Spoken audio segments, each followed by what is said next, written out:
This is a special update on an ongoing investigation, biocrime, what they are not telling you about the lab leak theory. In February 2022, I published a 30-minute documentary entitled Biocrime, Who Really Let It Out? The Origins of COVID-19. And in that documentary, I interviewed Dr. J. Chat Bhattacharya, a specialist in viruses, especially coronaviruses. And in that interview, he made it clear that this virus had most likely leaked out from a laboratory in Wuhan. That was well before it was fashionable or safe to say that. In fact, at the time, some of my viewers criticized me for giving a platform to someone who was promoting conspiracy theories, but it seems now that the truth is more and more obvious. But since that documentary came out, there have been new developments. Some very important people have come forward with further evidence and explanations, and so this will be a quick update to explain those new details. If you've already seen the original documentary, you can watch this update with subtitles. You can also watch the original documentary again here. In this update, I'm going to cover 4 points which they are not telling you about the lab leak theory, and then at the end, I'll tell you how you can get your hands on some of the evidence for yourself. Point number 1 is that the Chinese Communist Party did not invent gain-of-function research. They didn't invent the technology to make viruses more transmissible and more pathogenic, nor were they the first to use it. That originated in the United States, and it came out of a project called Project 703 at Fort Detrick in Maryland. The American military were concerned about biological weapons, and so they set up a program to research how to make viruses more transmissible through the air. One of the viruses they chose was a coronavirus. They took 2 different strains of coronavirus, the mouse hepatitis virus and the human SARS coronavirus, and they combined them to create a chimeric virus which could infect mice and make them sick enough to die. This was done in 2002, and it became the blueprint for gain-of-function research ever since. It was later taken up by scientists like Ralph Barrick at the University of North Carolina, who continued the research and who collaborated with Fang Yi, a professor at the Wuhan University Medical Center. Point number 2 is that there was no need for the Chinese to make a chimeric virus because the horseshoe bat coronavirus RATG13 is already highly transmissible, and it's already pathogenic enough to cause serious illness and death. As I said in my original documentary, if they wanted to engineer a virus to be released as a bioweapon, then why choose a virus that was less pathogenic and less transmissible than existing viruses? It makes no sense. The one slight advantage of the RATG13 virus is that it has a natural spike protein that allows it to bind to the AC2 receptor.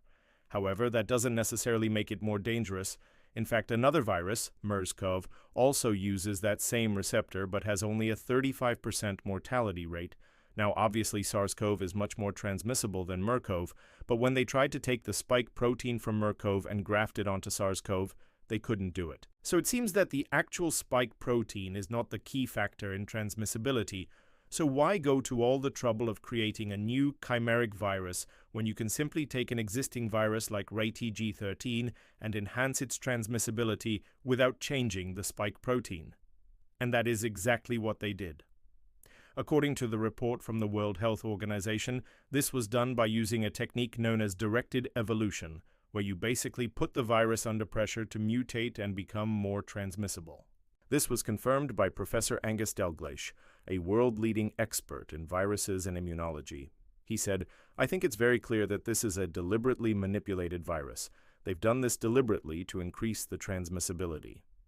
Point number 3, scientists in Wuhan were working on a vaccine for the coronavirus RATG13 as early as November 2019. This would make sense if they knew that this virus was the source of the pandemic. A vaccine for coronavirus RATG13 was patented in 2016.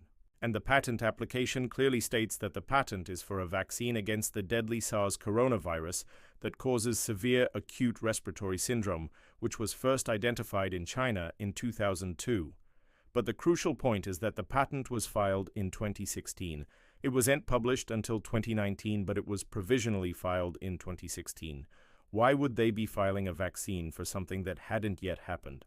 We know that the virus was circulating in bats in China, but we also know that the virus only started infecting humans in November 2019. Point number 4, and this is the most important point, is that we now have a whistleblower from within the Wuhan Institute of Virology who has provided explosive new evidence confirming that the virus was created in the lab, that it was being researched there. His name has been withheld to protect him and his family. He spoke to the Chinese journalist and Nobel Peace Prize winner Gao Yu. Here is what he said. The virus wasn't naturally produced, it was made in the laboratory. The virus was researched and studied by the Wuhan Institute of Virology long before the outbreak. When the outbreak occurred, the institute hastily organized an internal meeting announcing that the research project would be shelved and the related papers would be destroyed. He says that senior management told the researchers to destroy all the papers and data, delete all the traces, and not leave any written records. Those who heard the news thought it was an order to destroy evidence. He says that several people overheard the conversation and discussed whether they should also destroy their own manuscripts and notes. He goes on to say that those involved in the relevant projects felt immense pressure. Many have left the institute and resigned. According to Gao Yu, she has seen copies of these unpublished research papers. They contain studies on the source of the virus and show that it was artificially synthesized. The genetic structure of the virus was designed by scientists in the United States and synthesized in a laboratory in Wuhan. So based on this evidence, it seems overwhelmingly clear that this virus was engineered in a laboratory.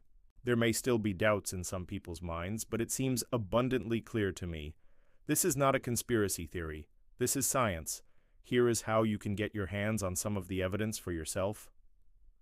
Go to my website and click on the link to the newsletter, then click on the link to Substack, where the article was originally published. I'm doing this because YouTube tends to censor discussions about lab leaks, but this is an important issue. It's one of the biggest stories in the world, and I want to make sure that you have access to the truth. Subscribe to the newsletter to get access to the exclusive content that they don't want you to see. Here's one last thing that I noticed that they are not telling you. They are doing everything they can to stop people from talking about lab leaks. If you search for lab leak on YouTube, you'll notice that all of the top videos are climate misinformation. If you click on my channel, you'll see that YouTube has suppressed this documentary. It's been pushed down to the bottom of the page, and I'm trying to appeal that decision, but so far I have not been successful. This is why you should subscribe to the newsletter. I'll be posting updates every week about the progress of my investigation, and I'll include links to other useful articles that they don't want you to read. Thank you for watching. God bless you, and please stay tuned.